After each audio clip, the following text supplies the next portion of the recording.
दोस्तों, आज के ब्लॉग में आप सभी का स्वागत है। आज है हमारे घर में नारायण भगवान की कथा।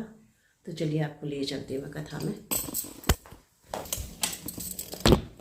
आज नहीं बना देना, मैं कलश लेके आ रही हूँ। ये मेरा कलश तैयार हो गया, पूजा हो गई। यहाँ पे खाने की तैयारी चल रही है हमारी।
जीते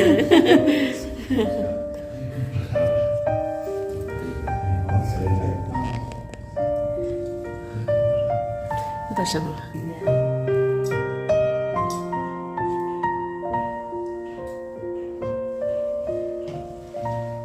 नहीं, आपके वहाँ ये बहुत बढ़िया है ना। कि सब लोग अपने परिवेश में रहते हैं। कहीं नहीं तो आज तो हाँ लोग अपनी संस्कृति से भाग रहे हैं।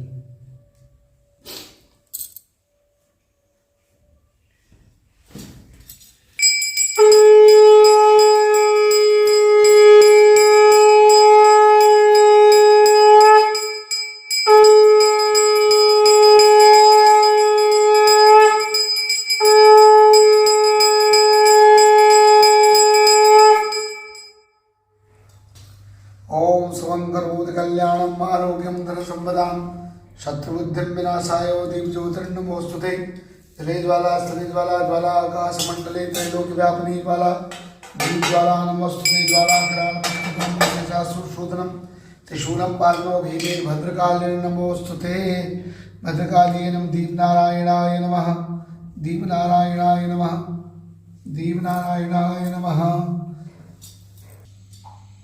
ओम भद्रमस्तु शिवंचास्तु महालक्ष्मी प्रसीदतु रक्षन्त्वां सदा देवा सर्वदा सन्तु सर्वदा श्रीमन्ना दुर्गा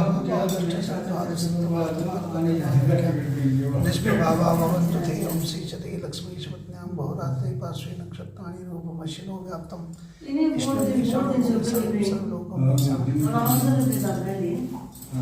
ओम भद्रमस्तु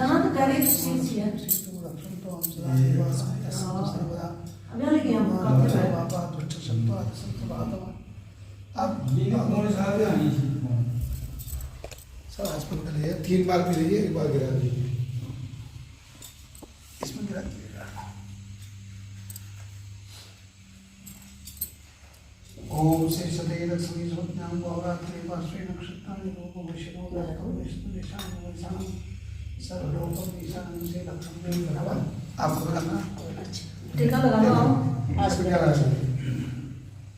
कम कम लगा।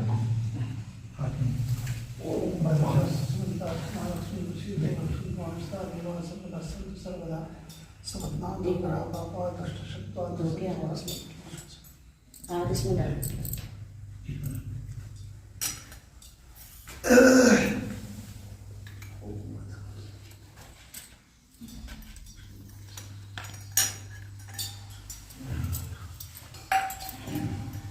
ओम समूर्धमस्तु समूर्धमस्तु समं कल्याणं भवन्तु। ओम स्वस्तिन्दो वृद्धश्रवाः स्वस्तिनः पूषा विश्ववेदाः स्वस्तिनस्तारिक्षो वर्षणे तन्नो बृहस्पतिर्ददातु। ऋषभस्वामरिवा पुष्टिमातरं समञ्जावानो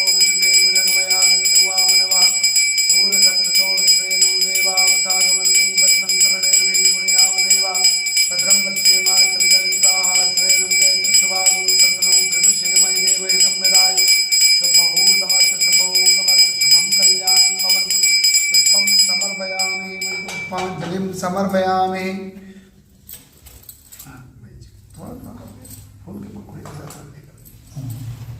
ओम सुमुखाय नमः सुमुखस्य एकदन्तस्य कपिलो गजगणको लंबोदरस्मृतो विदुर्नासो विनायको धूम्रकेतुर्नादक्षो भालचन्द्रो विदान्नो द्वादशैतानि नामानि अपठे शृणुयान्तपि विद्यारम्भे विवाहे च प्रवेशे निर्गमे तथा संग्रामे सुकृते देव विघ्नतस्य निजायते विघ्नबलिकुठाराय मंगलमहामूर्ते नमः। सिद्धिविनायकाय नमः। मंत्र पुष्पांजलिं समर्पयामि। गणेश जी को चढ़ा देंगे। फिर फूल हाथ में लेकर के भगवान विष्णु जी का ध्यान करेंगे। शांताकारं भुजगशयनं।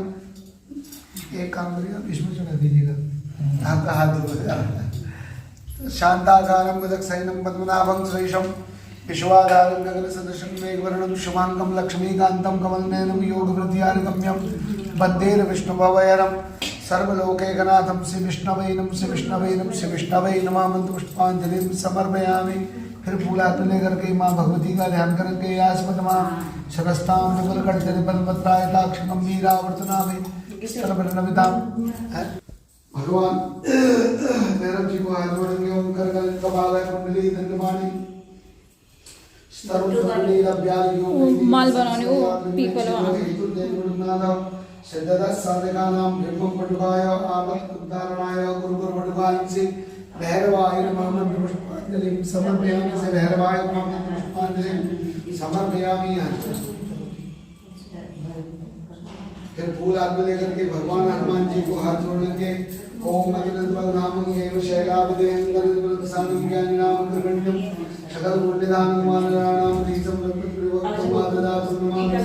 हनुमते निरीनन्दनाय वायुपुत्राय नमः। पुष्पांजलिं समर्पयामि। नमः भोजये तरुणमा केलिवात्रं शत्रुवाहुधामी गरञ्चारुगात्रं जगत्राणहितं त्रिपुतं प्रकीर्तं सदा सत्यनारायणं त्वां स्तौमि सत्यदेवाय नमः। पुष्पांजलिं समर्पयामि। फिर पुष्पांजलि लेकर के भगवान नवग्रहों को हाथ जोड़ेंगे। ब्रह्मा मुरारी सम्रांतकाली भानु शशि भूमि सतो बुधस्य गुरुस्य शुक्र श्रीराव केतव सर्वे ग्रह क्षेमकाला भवन्तु। आदित्याय नमः मंत्र पुष्पांजलिं समर्पयामि। फिर फूल हाथ में लेकर के भगवान कलश के देवता वरुण जी को हाथ जोड़ेंगे। ओम तत्वायां ब्रह्माणां वन्दमानस्तथा शास्त्रे यजमानो हविर्भेयमानो वर्णे गुरुदुर्ग समानाय प्रमुखी अस्मिन् कलशे वर्णं सांगं सायदं सशक्तं ध्यानार्थे पात्र पुष्पाणिं समर्पयामि। श्री वरुणाध्याय देवताभ्यो नमः। मंत्र पुष्पांजलिं समर्पयामि। दक्षिणे लक्ष्मणो यस्य वामे जनकात्मजा पुत्रो मातृयस्य वन्दे रघुनन्दनं श्री सीता रामचंद्राभ्यां नमः। मंत्र पुष्पांजलिं समर्पयामि। श्री सीतारामचंद्राभ्यां नमः। फिर फूल हाथ में लेकर राधा माधव जी का ध्यान करेंगे। अधरं मधुरं मधुरं मधुरं नयनं मधुरं हस्तं मधुरं हृदयं मधुरं कमलं मधुरं मधुराधिपतिरखिलं मधुरं मधुरात् श्री राधा माधवाय नमः। मंत्र पुष्पांजलिं समर्पयामि। अपने इष्ट देवता को देवता ग्राम देवता को हाथ जोड़ेंगे। और भैरवं नमस्कृत्यं करुणाकरं भूमिं देव नमस्कार ग्रामवासिभ्यो इष्ट देवाय कुल देवाय ग्राम देवाय गुरुदेवाय नमः। सिद्धि बुद्ध सहिताय श्रीमन् महागणाधिपतये नमः। मंत्र पुष्पांजलिं समर्पयामि। मंत्र पुष्पांजलिं समर्पयामि। तेन जलेन ऐसा करेंगे। तीन जलेन आत्मानां सम्प्रोक्षं समस्त पूजन सामग्री विष्णवे नमः। विष्णवे नमः। विष्णवे नमः। राइट से लेफ्ट में, ये लेफ्ट से राइट में नहीं आगे ठीक है। ओम मित्रो वासना वत्संगतो विवाह स्वेत पूर्विघात संभाया अभ्यंतर सुनि आप तो 12 दिन बाहर क्यों बैठा। और एक दिन पूजा करने के लिए पंडित जी को पूजा करा रहे थे। कोई दूसरे में मंत्र पढ़ना बोलने पंडित जी ने कह रहे पंडित जी आप मत बताओ हमें, हम तो वहाँ पढ़ते थे बैठे में तो बताए करके। एक फूल हाथ में लेकर भगवान सूर्यनारायण को हाथ जोड़ेंगे। ओम जपाकुसुम संकासवे महोदयं तपो अरं सर्व पापग्नं प्रणतोष दिवाकरं श्री भास्कराय नमः। शंकर अर्घ से दाना देने के ओम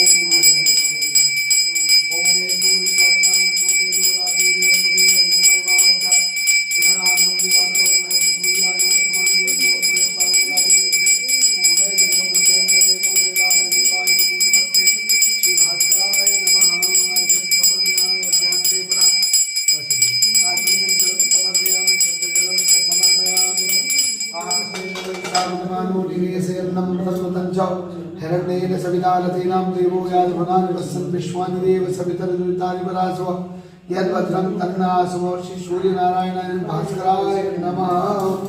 सलाम।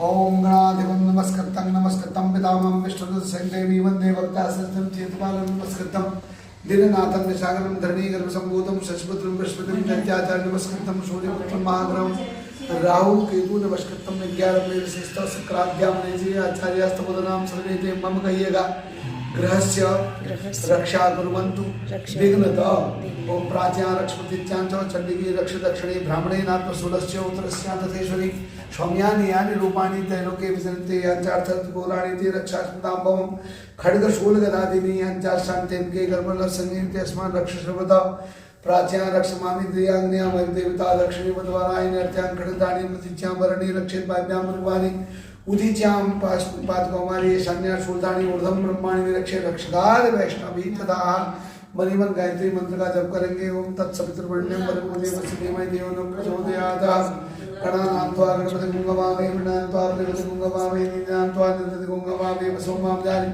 गर्भधमा त्वमजासि गर्भधमा। हाथ खोल देंगे सर, ये दाएं हाथ से थोड़ा थोड़ा इसमें ये मनोमूल ज्योतिर्जगतामाजस्वदेवं यज्ञमं सम्यमं ददातु विश्वेदिमां प्रतिष्ठपूर्व स्वरक्षासूत्राणिं रक्षापुटलिकाया तदा रक्षासूत्राणिं रक्षापुटलिकायां तदा आभूषणं ध्वजा पताका सहितं श्री नूतन गायत्री में आगच्छे अतिष्ठ प्रतिष्ठिता वरदा भव। सर इसको नीचे रख देंगे, एक फूल हाथ में लेकर के ये तो फर्जी बना चल रहा है खाली बस इतना लोगे से तीन का ही पहना है। हां ठीक, टोपी उतार ले पहले। ठीक है, अंदर से पहना है। कोई ना गाड़ा भी तो हो रहा बहुत ठीक है ना। हां ये उतार दे वाली पुरानी वाली उतारेंगे ना, उसको उतारेंगे यदि हां ये बस हां ये चलिए उसको यहाँ से हाथ से निकालिए इस तरफ से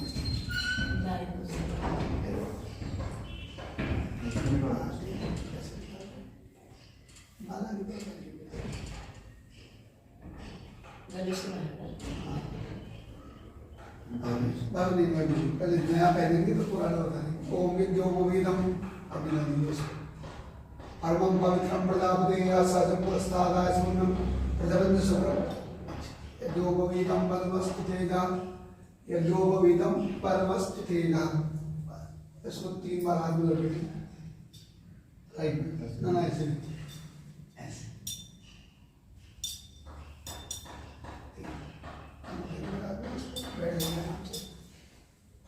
हृदय में लगा के 10 बार गायत्री मंत्र जप लीजिए। हाँ ऐसे करना है, ऐसे। जी अब जब गायत्री 10 बार गायत्री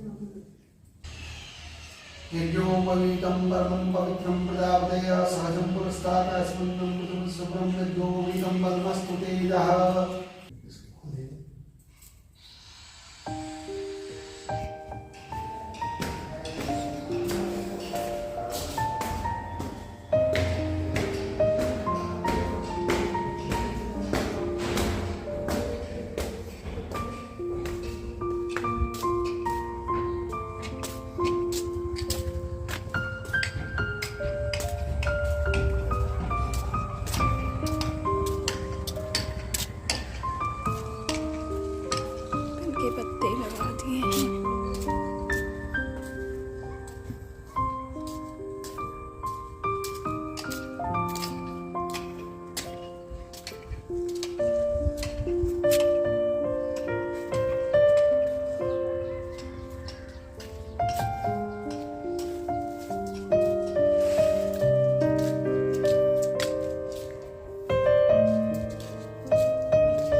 ब्रूनो।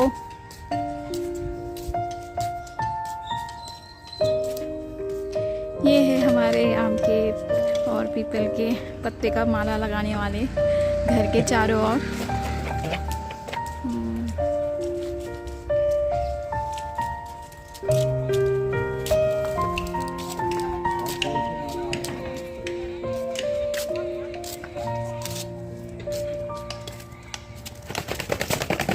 ये है हमारा ब्रूनो। ब्रूनो, ब्रूनो, चाय पी लिया आपने? सही हो रहा है।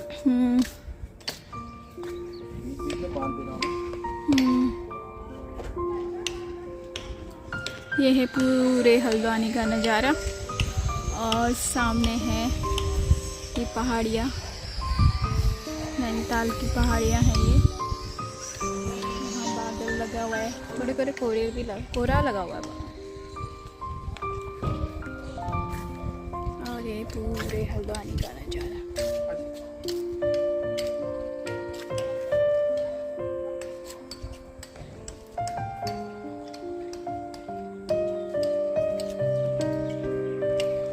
ये हमारी बुआ जी का घर।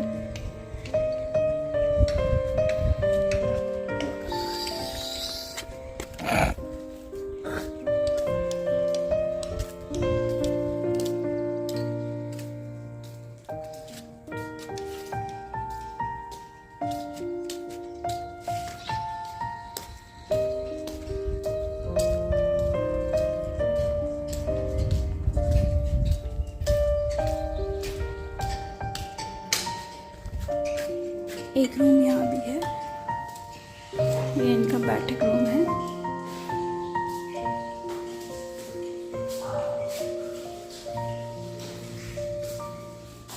झूला,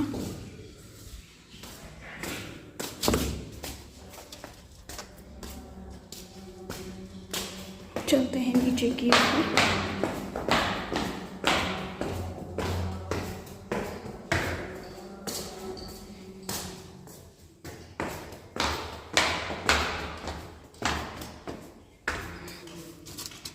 बरामदा है जाड़ों में धूप सेकने के लिए। कपड़े सुखा रखे हैं, कपड़े धोके। ये देखिए,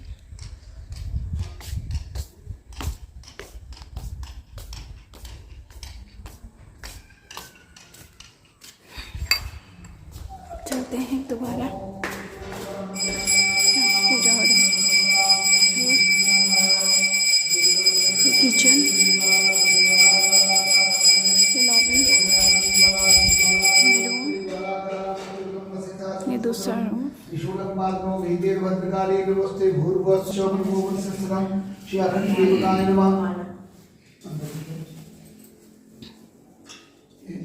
एक दो ना जी, लास्ट दीपक की सब एक भेज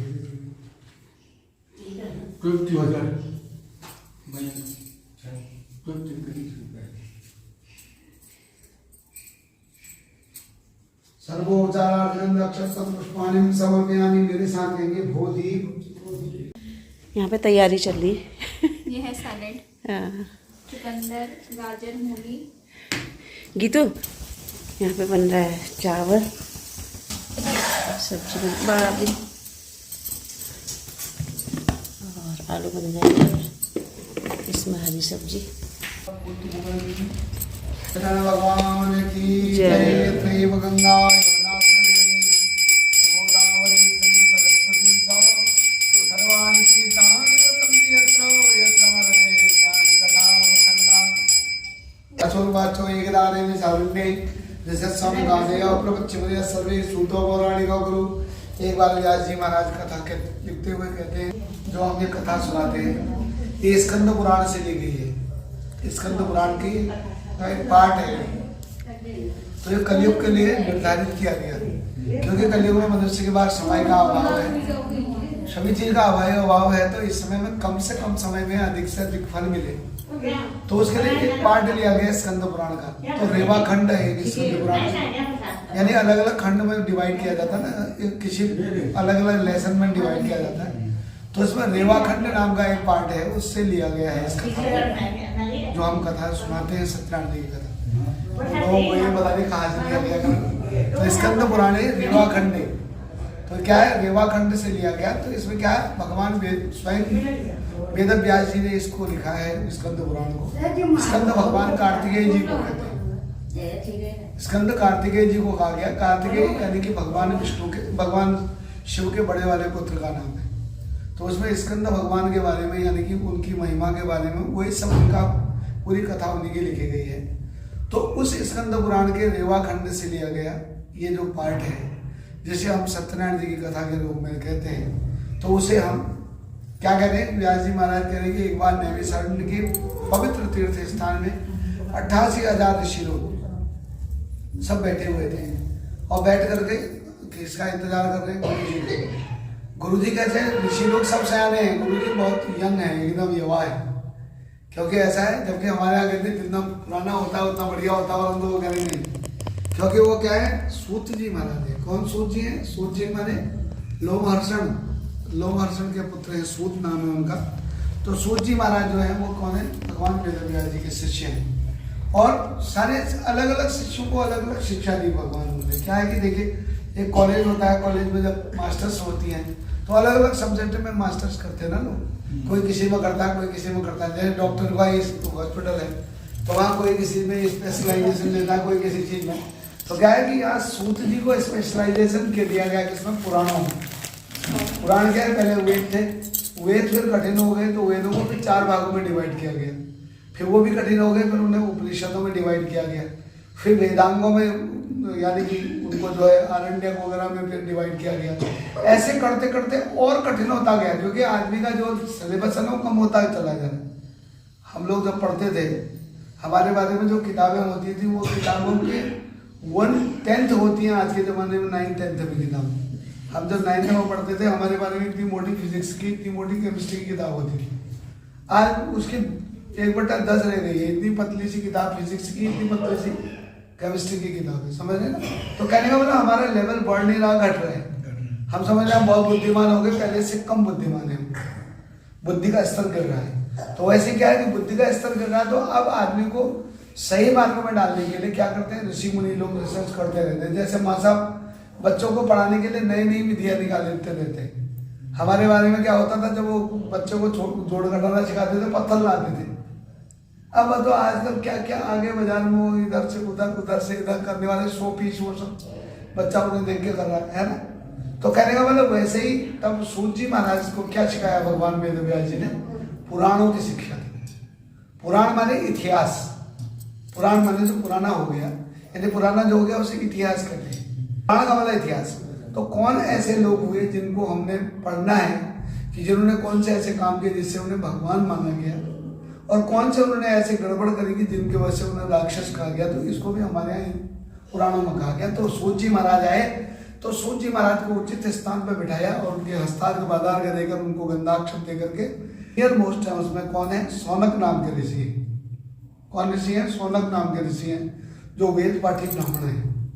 परंतु उन्होंने पूछा है नीचे बैठ करके कि उन्होंने पूछा कि महाराज आप अभी अभी पढ़ करके आए हैं और अपडेटिंग होती रहती है शिक्षा में, क्यों? नया मोबाइल आता है तो नया वर्जन आता है तो उसमें और अपडेट होता है। तो आप ऐसा क्या सीख करके आए अपने गुरु जी से, भगवान वेदव्यास जी से, कि जिसे करने से मनुष्य कलयुग में कम से कम समय में अधिक से अधिक लाभ उठा सके। क्योंकि कलयुग में मनुष्य की आयु कम है, मनुष्य की श्रद्धा कम है, मनुष्य के पास धन की कमी है। देखिए आज से 50 साल पहले जब पूजा होती थी चांदी के सिक्के, सोने की प्रतिमाएं चढ़ती थी। आजकल क्या चढ़ रहा है? लोहे का सिक्का चढ़ रहा है, कागज का नोट चढ़ रहा है। क्या वैल्यू है इसकी अगर देखा जाए तो? मेटेलिक रूप से देखा जाए इसकी वैल्यू 0 है। जब ऐसी वाली स्थिति आई तो तब उन्होंने कहा कि ऐसा कोई उपाय ही बताइए कि जिसे करने से मनुष्य कम से कम समय में अधिक से अधिक फायदा उठाए। और भागवत आदि बड़े बड़े पुराणों को करने का समय कलयुग में मनुष्य के पास नहीं है। ये तो अभी भी हमारा उत्तराखंड फिर भी बढ़िया है कि यहाँ तो घर घर गली गली में भागवत हो जाती है। तो जब ऐसी वाली स्थिति आई तो कह रहे कि ऐसा उपाय पूजा बताइए जिसे करने से लाभ होता हो। तब कहते हैं कि नारद जी महाराज भी यहाँ आए पृथ्वी में, तो उन्होंने एक बार देखा कलयुग के शुरुआत में, तो यहाँ मनुष्य जो है झूठ के पीछे भाग रहा है। वही तो देखो, पैसे के पीछे भागने के बोला, झूठ के पीछे भाग रहा है। पैसा चाहिए, money is something not everything, तो आ गया ना, कुछ तो है पैसा, सब कुछ थोड़ी है। तो उन्होंने कहा मनुष्य तो सब उसके पीछे भाग रहा है, उसके चक्कर में उन्हें अपने रिश्ते नाते सब कुछ छोड़ दिए, सारी चीजें छोड़ दी, तो उसकी वजह से फिर परेशान हो रहे हैं। अब पैसा नहीं आ रहा है, फिर आदमी टेंशन में आ जा रहा है, टेंशन में आ रहा है, वो डिप्रेशन में आ रहा है, डिप्रेशन की दवाइयाँ खा रहा है, 50 किस्म के बवाले कर रहा है। क्यों? कितने लोग सुसाइड कर दे रहे हैं, ऐसे ही तो हो रहा है, क्योंकि हमारी इच्छाएं बढ़ गई। किसान आजकल कह रहे हैं ना, वो हत्या कर दे रहे हैं। क्या आज से पहले किसान नहीं थे क्या? आज से 50 साल पहले तो भाई सब सभी किसान थे। उस समय नौकरी मिलती क्या थी, और नौकरी करता कौन था उस जमाने में? उस जमाने में नौकरी को बिल्कुल थर्ड क्लास चीज समझा जाता था। Thank you. उत्तम खेती, कि उस समय तो सबसे उत्तम क्या होती थी? उत्तम चीज का नाम खेती होता। तो उस समय तो कोई नौकरी पैसा करता ही नहीं था। तो उस समय क्यों नहीं करते थे लोग सुसाइड? क्योंकि उस समय किसानों की इच्छाएं बहुत ज्यादा नहीं थी। अब वो उस समय तो खेतों में होता ही कितना था अनाज, कुछ होता ही नहीं था। देखिए आज उसी खेत में कुंटलों के हिसाब से निकल रहा होगा ना साहब, 5 कुंटल निकलता है और 10 निकल जाता तो और बढ़िया होता। बस नहीं निकला, अगले साल 4 निकला तो उसने सुसाइड कर दिया। तो ये इच्छाएं जो झूठ के पीछे भाग रहा है, तो ये कैसे इनके कष्ट दूर होंगे, ऐसा सोच करके नारद जी भगवान नारायण के पास गए और नारायण के पास जाकर के पूछ रहे, भगवान नमो वांग मनसा तर्पाय शक्ति आदि मंदिर हिनाय निर्गुणाश गुणात्मदे, कि मैं जो कहना चाह रहा हूँ महाराज ये तो सब आपको पता है, आप ही से शुरुआत है किसी चीज की, आप ही से चल रहा है संसार और आप ही में लीन हो जाना है। भगवान केनोपायन चित्त इंसान दुख नाशो भवे द्रवम, क्या उपाय किया जाए कि जिससे इनके कष्ट दूर हो जाए महाराज, ऐसा बता दीजिए। तो भगवान ने कहा ये सब झूठ के पीछे भागो, झूठ को छोड़कर अगर सत्य के पीछे चलने लग जाए, सत्य को मानने लग जाए, तो उनके सारे कष्ट दूर हो जाएंगे। तो उन्होंने कहा वो क्या होता है? सत्य के पीछे जाने का मतलब बोले सत्यनारायण भगवान का पूजन करें, उनकी कथा सुने और उनको क्या करें? प्रसाद चढ़ाएं। किसका? रंबा फलम कृतम सीनम। रंबा फल कहते हैं ये केले के फल। अब केले का ही फल क्यों कहा भगवान ने? क्योंकि केले का फल हर मौसम में मिलता है और हर जगह मिलता है। ग्रीनलैंड में भी होता है और पापिया न्यूगिनी में भी होता है।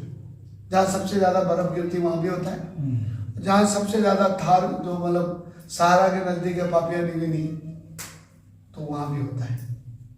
समझ में आ रहा? तो कहने का मतलब, और हर मौसम में होता है। भगवान कहते हैं मैं आम खाता हूँ, आजकल कहाँ से लाते हैं हम आम? बुलाइए तो कहीं से एक्सपोर्ट करके मंगाते, पता चल रहा कितने दिन में आ रहा। जब वो आम आते तब आप कथा निर्धारित करते कि पंडित जी आम आ गए, अब आप कथा और तो देखिए भगवान ने क्या फल कहा? सबसे सस्ता और सबसे सरल फल, हर मौसम में होता है। रंबा फलम कृतम क्षीरम, घी और दूध सबके पास होता है। गोधम मत्स्य चूर्णकम, यानी गेहूं के आटे का चूर्ण बना करके भगवान के आगे रखे। ब्राह्मणे बंधवश्चैव कथा सत्य जनेश, अब ब्राह्मण और अपने बंधु बांधवों के साथ भगवान की कथा सुननी चाहिए। तो आ गया कथा सत्य जनेश, हर चीज का एक विधान है। देवी जी का पाठ होता है हमेशा, उनकी कथा नहीं होती। कथा होगी तो फिर भागवत कथा होगी, क्योंकि जैसे आपने आपके घर में किया संपुट पाठ किया देवी जी का, उसमें हमने कथा नहीं सुनाई कुछ भी, संपुट पाठ किया, पूरे दिन लगा हमने देखा था। तो क्या है, शिव जी का क्या होता है? अभिषेक होता है, उनको जल जरूर चढ़ाना है शिव जी को। शिव जी की कोई पूजा नहीं होती उनको पाठ सुना के, ठीक। और सत्यनारायण भगवान की कथा की जाती है। अब भगवान सत्यनारायण जी की कथा सुने। अब हम जो सत्यनारायण जी की कथा अमूमन सुनते हुए आ रहे हैं या सुना रहे हैं, वो तो हमने उनके भक्तों की कथा सुन रखी है कि उन्होंने सत्यनारायण जी की पूजा की, ये हुआ, उन्होंने सत्यनारायण जी की पूजा की, ये हुआ, यही तो सुनते हो। तो आपने हकीकत में सत्यनारायण जी की कथा क्या है? तो व्यास जी ने क्या किया ना, सबको एक, क्योंकि कलयुग में मनुष्य खुरापाती बहुत है। मनुष्य का जो माइंड है ना, जो 12 साल में आदमी सीख सकता था, वो 12 दिन में सीख देता आदमी। बताया ब्रेन तो विकसित होगा, परंतु खुरापाती चीजों की तरफ होगा, अच्छी चीज की तरफ नहीं होगा। इसी का नाम कलयुग है। तो तब उनमें असली में सत्यनारायण जी की कथा क्या है? तो ये क्या है, तब व्यास जी ने हर चीज को अलग अलग रखा कि ताकि उनको एक ही साथ रखूंगा तो उसका दुरुपयोग करके कोई आदमी उसको गलत इस्तेमाल भी कर सकता है। तो ये शिव पुराण की कथा है, ये कोई सुनाता नहीं है, लोगों को पता ही नहीं है सत्यनारायण जी की कथा क्या होती है। तब कहते हैं शिव पुराण में जब ब्रह्मा और विष्णु एक बार दोनों एक जगह पर मिले, तो एक जगह ऐसी थी कि भाई मेरे को रास्ता दोगे दिवाली पर। तो उन्होंने कहा मेरे को रास्ता दो, मुझे निकलने दो, तुम किनारे खड़े करो। तो उन्होंने कहा नहीं मुझे निकलने दो। अब दोनों में ईगो हो गया। उन्होंने कहा मैं क्यों किनारे हूँ? ब्रह्मा जी बोले हम बड़े हैं, सबसे पहले हम सृष्टि बनाते। बोले पैदा तो तुम मुझसे होते हो। विष्णु भगवान बोले हम पैदा नहीं करेंगे तो तुम सृष्टि करो। बोले पैदा करने से क्या होता है, काम तो हम कर रहे हैं ना, सृष्टि का निर्माण। दोनों में विवाद हो गया। विवाद ऐसा हो गया कि इतना भयंकर हो गया, ईगो इतना भयंकर हो गया, दोनों लड़ने के लिए तैयार हो गए। उन्होंने अपना ब्रह्मास्त्र निकाला, उन्होंने अपना नारायणास्त्र निकाला। आज के जैसे ब्रह्मोस आदि जैसी मिसाइलें हैं। अब क्या होता है, इससे लड़ाइयाँ तो होती, जो चलाते हैं उनको तो ज़्यादा नुकसान नहीं होता, परंतु एक निर्दोष लोग मारे जाते हैं, इसलिए युद्ध अच्छा नहीं। तो भगवान शिव देख रहे थे, उन्होंने कहा भैया ये गड़बड़ हो रही, ये दोनों लड़ेंगे, इनको तो कुछ नहीं होगा, परंतु जब ये दोनों अस्त्र आपस में टकराएंगे तो पूरा प्रलय आ जाएगा दुनिया में। तो उन्होंने कहा आकाशवाणी हुई, देवताओं लड़ाई मत करो, बल्कि एक परीक्षा तुम्हारी हो रही। तो दोनों जहाँ पर बात कर रहे थे आमने सामने, उन्हीं के मध्यस्थ में एक दिव्य ज्योति जागृत हुई, जिसे लिंग कहते हैं। लिंग माने वैसे कुछ नहीं होता, लिंग माने एक प्रतीक होता है। लिंग का मतलब होता है प्रतीक, हमारा एक प्रतीक होगा। तो लिंग का मतलब होता है प्रतीकात्मकता। तो क्या है वैसे हकीकत में जो लिंग कहते हैं वो क्या है, जो ज्योति है। हमेशा देखना शिव जी का जो ज्योतिर्लिंग होता है ऐसा ही होता है, नीचे से ऐसे शक्ति होती है, वो दिया है देखो, ये ऐसा ही जो होता है वो शक्ति होती है। और उसके ऊपर से फिर क्या होता है, खड़ी बत्ती जला के देखना, तो खड़ी बत्ती बिल्कुल वही लिंग की तरह है। तो हकीकत में जो ज्योति है यानी दिया है वही ज्योतिर्लिंग है। तो एक दिव्य ज्योति प्रकट हुई। उन्होंने कहा ऐसा है, इस ज्योति का पता लगा दो, ये शुरुआत कहाँ से हो रही है और कहाँ तक गई है। जो जड़ पता लगा देगा उसका शिखा पता लगा देगा, तो वही जो है सबसे बड़ा बना देगा। परंतु आप हेल्प किसी की नहीं लगी।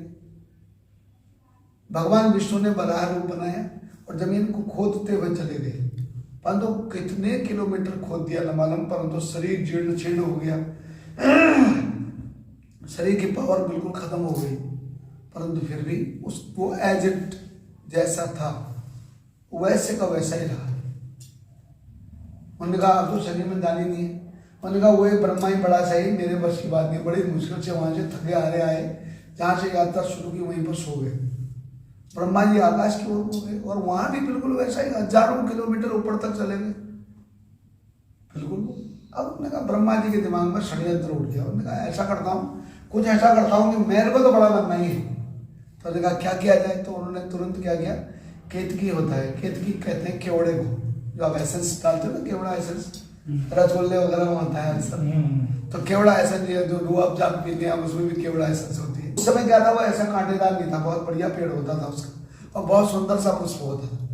तो वो एक आध पेड़ फूल होते थे और वही तोड़ करके भगवान शिव जी को लोग भक्त चढ़ा देते थे उसे।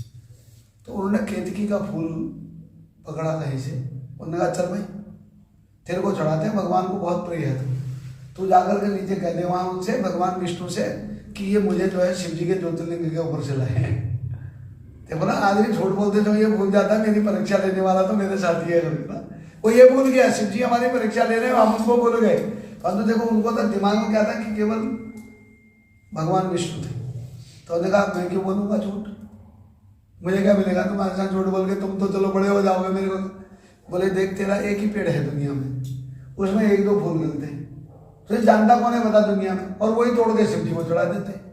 तो बोला अगर तो मेरे मतलब वहां पर अगर पक्ष में अगर वहां पर जमानत दे देगा तो देख मैं तेरे पेड़ ही पेड़ बना दूंगा, और दुनिया में सब चाहते हैं हमारी वंश बढ़ती हो। ये दुर्वा इसीलिए चढ़ाया जाता है। दुर्वा का एक दिन का एक जगह पर लगाओ पूरे क्षेत्र में फैल जाता है। लॉन में देखा होगा ना हमने, ऐसे ऐसे लाइनिंग में लगाया पूरा, फिर क्या होता है तो 2-3 महीने में पूरा गच्छ हो जाता है। तो इसलिए हमारे यहाँ दुर्वा का मंत्र भी है, कांडात कांडात प्रवंति परखस्परि मानव ध्रुवे प्रथम सहस्रेण सदैव, जो है दुर्वा जिस प्रकार तुम्हारा एक दिन का एक जगह पर लगाकर पूरे क्षेत्र में फैलता है, वैसे मेरा मंच, मेरा नाम, मेरा यश, मेरा कीर्ति भी पूरी दुनिया में सब चाहते हैं ना। कौन चाहता है उसे, वो कुएं का मेढक बन करके रह करके, कोई नहीं चाहता है ना। तो इसलिए क्या है, दुर्वा हमारे पहाड़ी में पहले हरेला पूछते थे ना, दुब जो अंगुरी है, पेड़ जो पंगुरी है, श्याल को बुद्धि हो, शिव को तराण हो, क्यों कहते थे ना, लाग हरियाओ लाग बगाओ कहते ना, कहते थे। तो कहने का मतलब ये कहा जाता है कि दुर्वा वंश की वृद्धि की, तो सबको चाहिए मेरा वंश बढ़े। तो उन्होंने कहा बात तो सही कह रहे हैं, एक ही पेड़ है और वो मैं भी कितने समय तक रहूंगा, फिर होऊंगा नहीं होऊंगा। तो उन्होंने कहा चलो चले गए। भगवान विष्णु से बोले हाँ भाई विष्णु भगवान आपने पता लगाया कहाँ से क्या आया करके? बोला नहीं भैया मेरे बस की बात नहीं। अच्छा मैं तो पहले कह रहा था तुमसे मैं बड़ा हूँ करके, अब तुम तो माने नहीं। तो बोले क्या मतलब? बोले हम पता लगा लाए देखो। बोले कैसे मान लो तुम पता लगा लाए? बोले क्यों, भगवान शंकर के ऊपर केतकी का फूल चढ़ता है? बोला हाँ चढ़ता है। बोला देखिए मेरे हाथ में। बोले बता भाई बता, केतकी के पुष्प से। अब वो बोलते थे नहीं वो तो देवता लोग हैं। बोल, क्योंकि इनमें प्राण तो है ही, इनमें लाइफ तो है ही, ये तो प्रूफ है कि भाई तो पौधों में भी लाइफ होती है। तो इनसे कहा बोल। तो बोला हाँ ये शिव जी के ऊपर से लाए, क्योंकि रिश्वत दे रखी थी ना, तेरे भी मन से वृद्धि करूंगा। तो उन्होंने कहा शिव जी के ऊपर से लाए। अच्छा, उन्होंने कहा भैया ऐसा तुमसे मैं बड़ा नहीं हूं तो छोटा तो नहीं हो सकता। फिर बाप अपने बेटे से बड़ा नहीं हो सकता तो छोटा कैसे हो सकता बताइए? किसी न किसी चीज में तो बाप ही होता है ना। तो बोला यार ऐसा तो नहीं हो सकता। बाकी महादेव जाने भैया क्या होगा, बस ऐसा कहना था।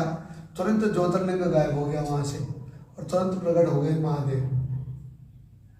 और कैसे रूप में प्रकट हुए? रुद्र रूप में प्रकट हुए, भयंकर रूप में प्रकट हुए। महादेव प्रकट हुए और उन्होंने तुरंत अपने क्या किया, जटा को पटका जमीन में और उसमें से एक भयंकर प्रकार का भयारव भयंकर आवाज करते हुए एक व्यक्ति पैदा हुआ। रव माने ध्वनि, भाई माने भाई पैदा कर देने वाली ध्वनि। भयंकर अट्टहास करता हुआ एकदम पूरी दुनिया कंपायमान हो गई उनके बोलने से। काट दे ब्रह्मा के सिर, बहुत घमंड करता है। तब तक ब्रह्मा जी के भी 5 सिर थे। भैरव जी ने पकड़ा उसको ऐसे करके और अपनी छोटी उंगली के नाखून से एक गर्दन काट दी ब्रह्मा जी। जैसी दूसरी गर्दन फिर काटने को तैयार थे, भगवान विष्णु ने चरण पकड़ दिए। बोले भगवान माफ कर दो, त्रायमाम। बोले भगवान शिव बोले तुम क्यों मेरे चरण पकड़ रहे हो? मैं तुम्हारा सिर थोड़ी काट रहा हूँ। बोले नहीं महाराज, हम तीनों की जरूरत है, क्योंकि हमारी जो दुनिया है ना 3 डायमेंशन में बनी हुई, 3D है ना पूरी दुनिया। 1 से 11 डायमेंशन तक है पूरा यूनिवर्स जो है। हम 3D वाले हैं, 3 डायमेंशन में लेते हैं, इसलिए फ्लेमिंग वगैरह के नियम चलते हैं ना यहाँ। Fleming left hand rules and Fleming right hand rules है ना हमारे यहाँ। तो 3D में हमारे वहाँ 3 डायमेंशन में है, तभी तो हम हर एंगल से हमें देख सकता है आदमी, हम हर एंगल से देख सकते हैं किसी को।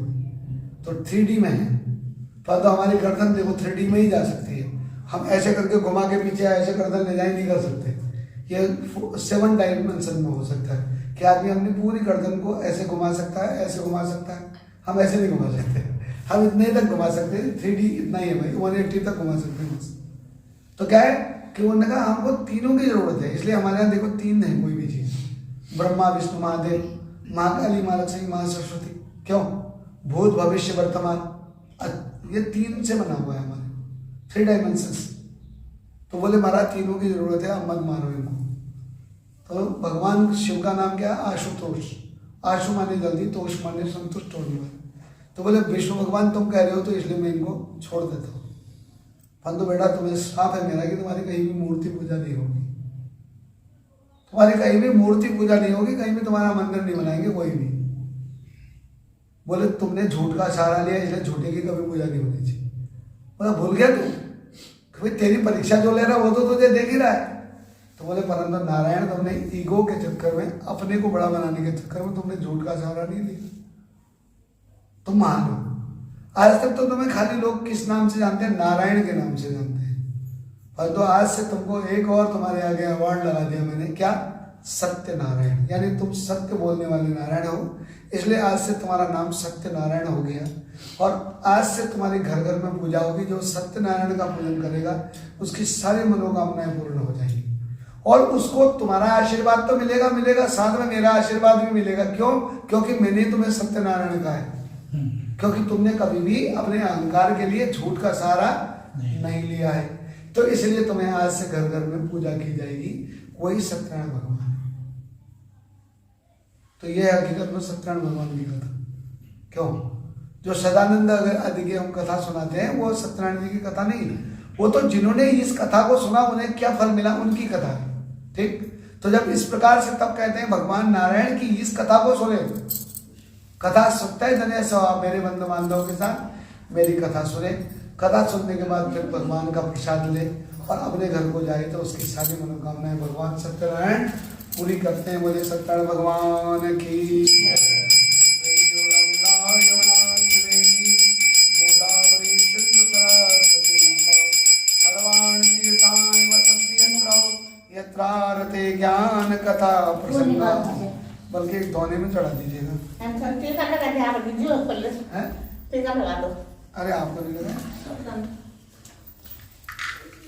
एक बल्कि पीछे ये वाले प्लेट पीछे देंगे, इसमें चढ़ा दीजिएगा। दिए वगैरह में देखिए कर रहे हैं। हाँ। ये इसमें चढ़ा देना जब अध्याय पूरा होगा तो इसमें। हाँ, फूली में चढ़ा दिया। ऐसे मत फेंकना, हाथ में दे देना, उसमें हाथ चढ़ा देंगे। पुनरज्ञ प्रवक्ष्यामि। वो उसमें डाल देना। आशु वहाँ वो दे दे, टोपी दे दे गुड्डू को। पुनरज्ञ प्रवक्ष्यामि। आगे कथा सुनाते हुए पुनः भगवान क्या कहते हैं? पुनः कथा सुना ले। आगे कौन? नारायण के पास कौन पहुंचे? भगवान नारायण के पास नारद जी पहुंचे और नारद जी ने पुनः भगवान से पूछा है, भगवान क्या इस कथा को कभी किसी ने किया या पहली बार आप मुझे बता दो?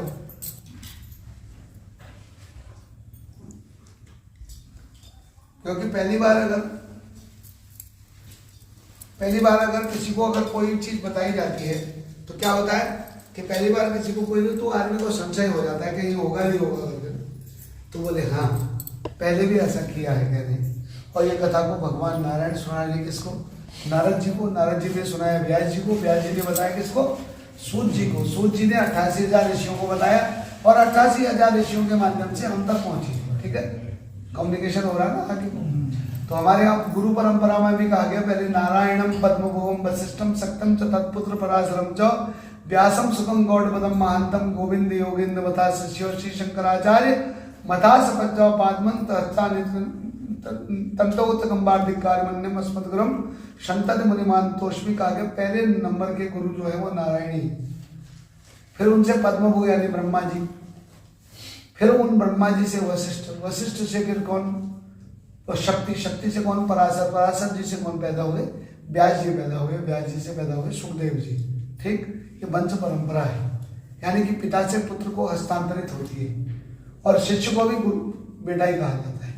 ठीक है, हमारे यहाँ गुरु जी या यजमान जी या शिष्य जी कहते हैं, परंतु आप काशी वगैरह में जाएंगे तो वहाँ गुरु शिष्य पिताजी कहा जाता है। हमारे काशी में जो भी विद्यार्थी लोग पढ़ते हैं ना, तो जब यहाँ आते हैं तो हमसे पिताजी कहते हैं। मेरे विद्यार्थी हैं इसलिए हमारे वहाँ विद्यार्थी पिता गुरु को अपना पिताजी बोलते हैं। तो इसलिए क्या है, शिष्य भी पुत्रवत होता है। तो क्या है कि परंपरा चली आती है वहाँ से। ठीक है, तो तब क्या हुआ कि तब कहते हैं भगवान नारायण कि हाँ ये कथा पुराने समय की बात है कि काशी नगरी में एक ब्राह्मण देवता रहते थे जिनका नाम था सदानंद। वो क्या थे, ब्राह्मण कुल में जन्म लिया, बाकी अपनी संध्या पूजा तो सब बढ़िया से करते थे और अपना बेचारे नियम से भी रहते थे, झूठ वूठ किसी से नहीं बोलते थे। क्योंकि इस व्रत का सबसे बड़ा विधान है, इसका जो नियम है वो झूठ नहीं बोलने का है। नारायण का व्रत है ना, हम झूठ बोल रहे हैं। आपने देखा कि ब्रह्मा जी ने झूठ बोला तो उन्हें क्या मिला? पनिशमेंट मिला। किसकी तरफ से? भगवान शिव की तरफ से।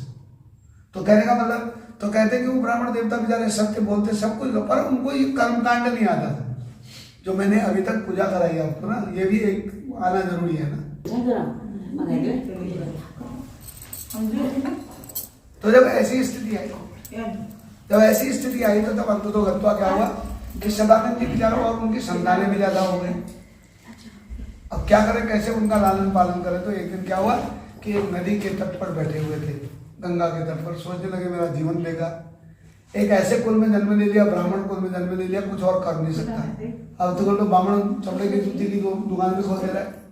उस जमाने में ब्राह्मण को ब्राह्मण के हिसाब से काम करना होता था, छत्री को छत्री के हिसाब से काम करना होता था।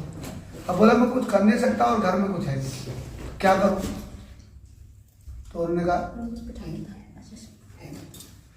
कहा क्या करूं?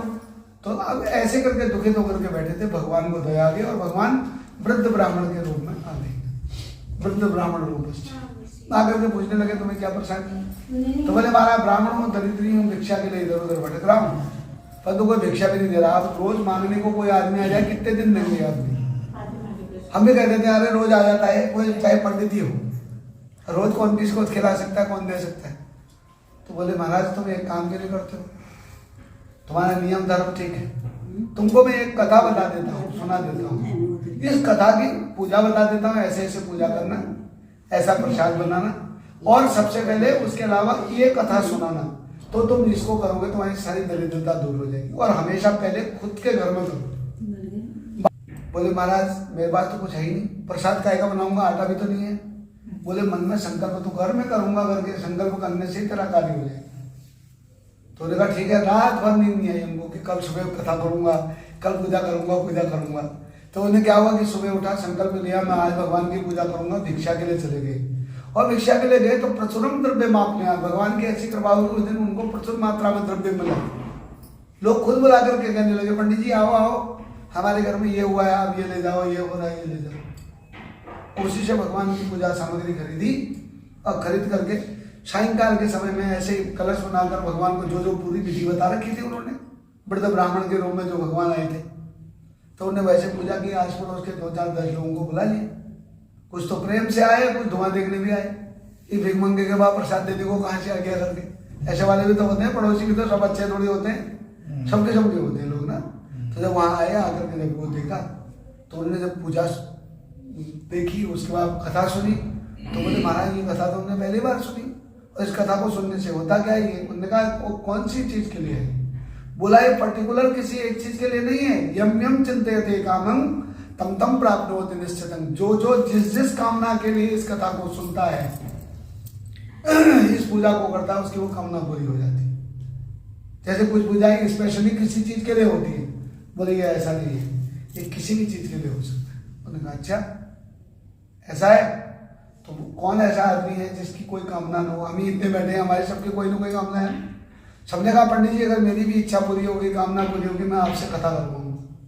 पंडित जी मेरी कामना पूरी होगी, मैं कथा। देखिए आपका जनेऊ हो गया, तो क्या हुआ? मम्मी जी ने देखो, पापा ने मम्मी ने कथा करवा दी, हुई नहीं हुई? क्योंकि उनकी कामना पूरी हुई तो उन्होंने कथा रखी। तो जितने लोग आए थे उन्होंने क्या किया? अब हालांकि किताब में तो लिख रखा कि छप्पर फाड़ के भगवान ने पैसे दिए, वो कहने का मतलब ये नहीं है, छप्पर फाड़ के देने का मतलब है भगवान कभी किसी को निकम्मा नहीं बनाता। जितने लोग वहां से गए थे सबकी कामनाएं धीरे धीरे पूरी होने लगी।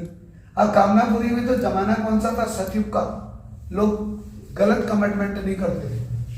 भगवान को अगर किसी चीज को करेंगे कहेंगे तो उसको कमिटमेंट को पूरा भी करते थे।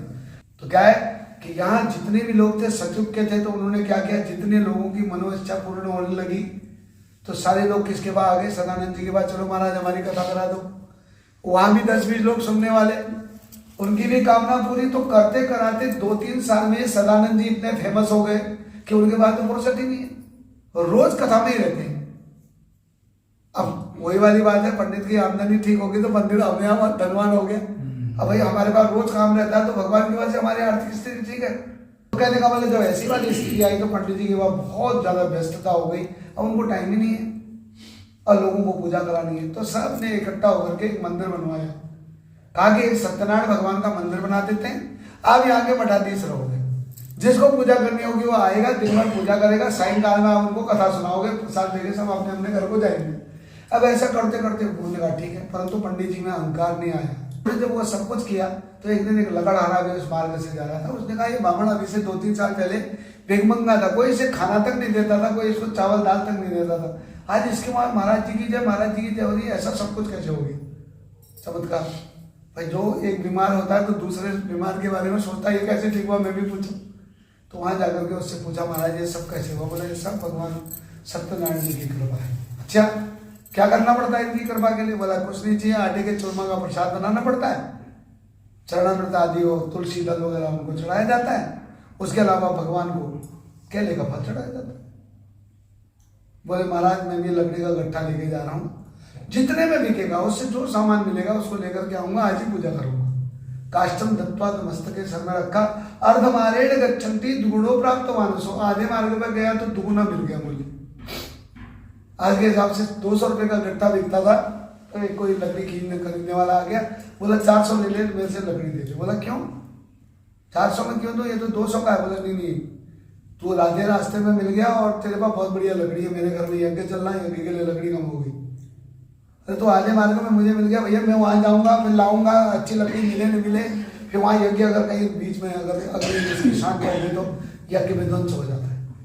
मैंने कहा जय हो भगवान। और 400 उसके हाथ में आज के हिसाब से थमा गया, अपना चला गया। उसमें जो भी पैसा होता होगा बड़ा प्रसन्न हुआ, वहीं से प्रसाद वगैरह खरीदा और उसी मंदिर में गया, क्योंकि कुछ खाया तो था नहीं, केवल भगवान का प्रसाद और चरणामृत लिया था सुबह वही मंदिर में, और वहाँ बैठ कर किया। तो भगवान कहते हैं कि उस सदानंद नाम के ब्राह्मण को भी संसार के सारे सुख मिले, और साथ ही साथ वो जो था कौन लकड़ा था उसे भी संसार के सारे सुख मिले, और अंततोगत्वा वो दोनों इस संसार के सुख भोग कर भगवान के वैकुंठम तमागता भगवान के लोक को चले गए। बोले सत्यान भगवान।